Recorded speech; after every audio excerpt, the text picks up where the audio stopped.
Maugham सिरीजमध्ये तुम्हा सर्वांचं स्वागत आहे. तुमचं बेबी फिडिंगनंतर दूध बाहेर काढतं का? न्यूबॉर्न बेबीजमध्ये हे खूप कॉमन असतं. फिडिंगनंतर थोडंसं मिल्क बाहेर येणं हे अनेक बेबीजमध्ये नॉर्मल असू शकतं. बेबीचं पोट अजून खूप छोटं आणि सेन्सिटिव्ह असतं, म्हणून एक्सेस मिल्क बाहेर येऊ शकतं. काही वेळा बेबी खूप पटकन दूध पितं किंवा जास्त हवा आत जाते, म्हणून मिल्क स्पिट होऊ शकतं. फिडिंगनंतर प्रॉपर बर्प न दिल्यास बेबी अनकम्फर्टेबल वाटू शकतं. फिडिंग झाल्यावर लगेच बेबीला फ्लॅट झोपवू नका. थोडा वेळ अपराईट होल्ड करा.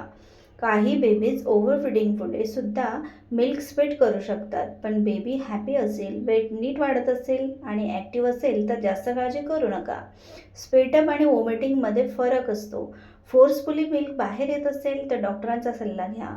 बेबीला फीवर, ब्रीदिंग प्रॉब्लेम किंवा फिडिंग कमी झालं असेल तरी चेकअप करा. फीडिंग करताना काम वातावरण आणि प्रॉपर पोझिशन खूप इम्पॉर्टंट असतं. आणि सगळ्यात इम्पॉर्टंट, न्यू मॉम्सने स्वतःला ब्लेम करू नये. अशा छोट्या गोष्टी बेबीजमध्ये कॉमन असू शकतात.